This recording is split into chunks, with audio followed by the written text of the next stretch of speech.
I enjoy coming to work every day. I get to meet different families, different children. I get to work with kids with disabilities. I get to work with young kids that are finally experiencing independence, that they can go out and just challenge themselves. The greatest thing is seeing a parent and their child working together, and the parent sharing their passion that they had years ago with their child now. We also have the opportunity to allow kids to come and socialize. You'll have 5-year-olds talking to 20-year-olds. And when you play sports, there's not as much socialization.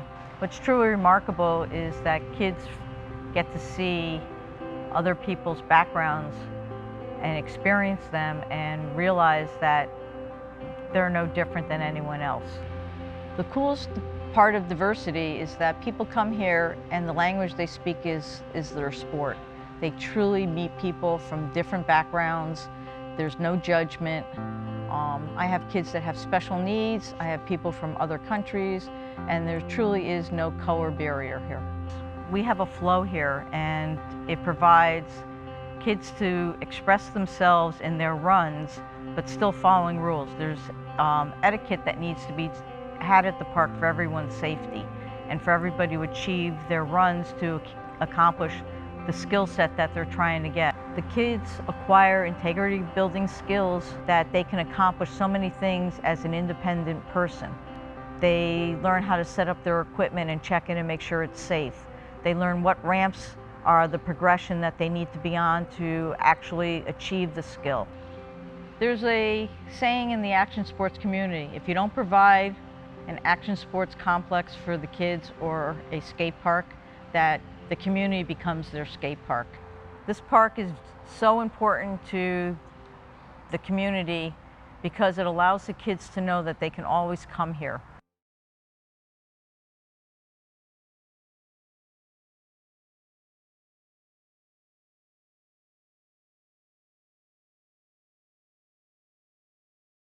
Sawyer's been coming to this park for many years. It's become a second home for him. My favorite thing about drop-in is that I also meet friends here.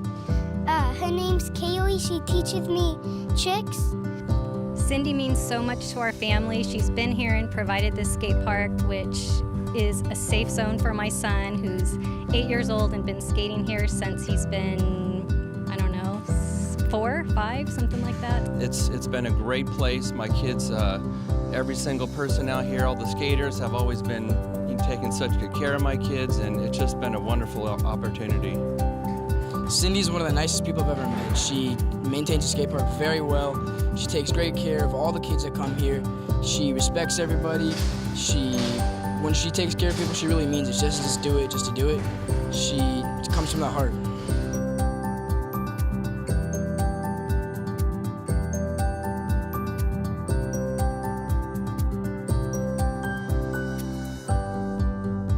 There's an important part of the park that is important to me, and that's the parents.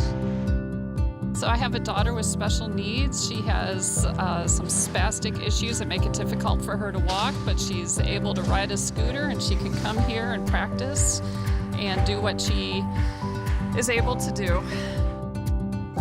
I get to know the parents, I get to know the children, I get to know some of the kids that have disabilities. Their parents trust me and share with me so that I can work with their children and make sure their children are safe.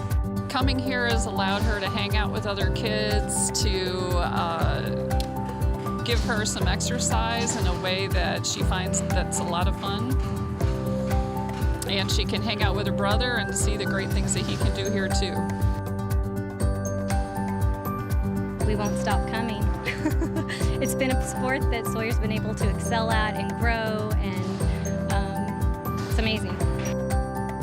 Parents sometimes come and volunteer on a regular basis. Some even become employees, which I cherish them becoming part of the drop-in family because they truly understand the value of what drop-in does to provide for their kids and the rest of the kids that come here from the community. We come out every Sunday. I'm here at 9 o'clock in the morning, and I work until almost dark just to maintain the ramps and help Cindy out. She's a great lady, and it's awesome what she's doing here for the community, and I hope everybody enjoys it, and it's around for a long time. I am an architect, and I designed the park you see in my background, and Part of my initial design was trying to get all sports involved and really bring everybody together as a community. My favorite thing about Drop-In, there's just a big variety of stuff to ride here. There's a really good vibe, the atmosphere, like everybody gets along well. My favorite thing about Drop-In is meeting new people, hanging out with friends, and overall just having a good time. I love skating. It's one of my favorite things to do. This place is like a second home for me, and I'm never gonna stop coming.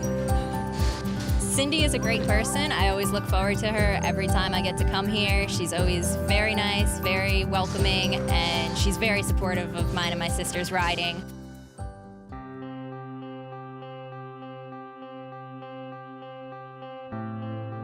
The major obstacle is that the park has a loan that we need to pay back so that we can reduce the rates so that people will be able to come more often, that it won't be a fee that they feel they have to pay. We can do memberships that encompass a year or encompass a month.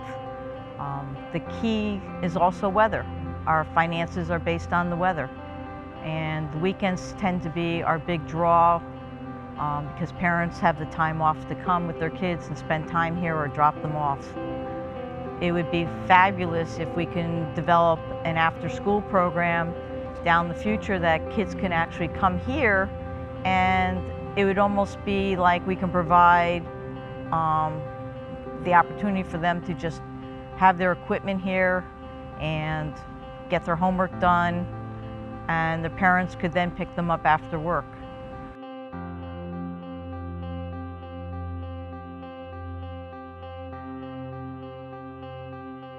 Honestly, if Drop-In was to despair tomorrow, a lot of kids would be confused.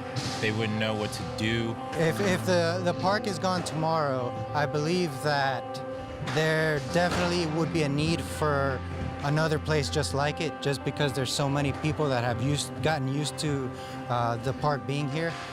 Oh my God, wow, like, if Drop-In wasn't here, I don't really know, like, what would happen. There would be a lot of kids that'd probably be heartbroken. I wouldn't really have a place to ride. You know, there's not many skate parks down here, and the ones that there are, they're really bad. So it would definitely be heartbreaking if this place were to disappear for financial reasons or... That there needs to be something like this always in this area and everywhere, to be honest with you. It's something that keeps kids away from, you know, other things out there in the world. It's a hobby. It's an activity they can actually stay in shape with, you know. You can actually get exercise, yeah, not just be at not home just on the inside computer, playing video games all day. Yeah. If Drop-In disappeared tomorrow, I think a lot of these kids would actually quit riding their bikes and their scooters and their rollerblades because there's nowhere really around here. I mean, you're out west in Boca Raton and there's not many skate parks. I think the closest skate park to here is probably 15 miles. The future of Drop-In is to try to provide programs for kids of all skills and all ages. That would be to build up our attendance during the week so that we can have kids that are coming here as a group to learn a skill set with an instructor. I think the future of Drop-In is to host more of the competitive sports. We do host quite a bit. It would be great to have more pros coming here. The kids love to meet the pros. I think the future of Drop-In is just having the kids be able to come more often so that they can see their friends, that they can experience what they're trying to accomplish on their scooters or their skateboards or their bikes or their blades. The importance of this is to sustain this facility, to keep changing it as the sports change, so that the kids will always have this. This is a necessity for the community, that they can always know that this park is going to exist.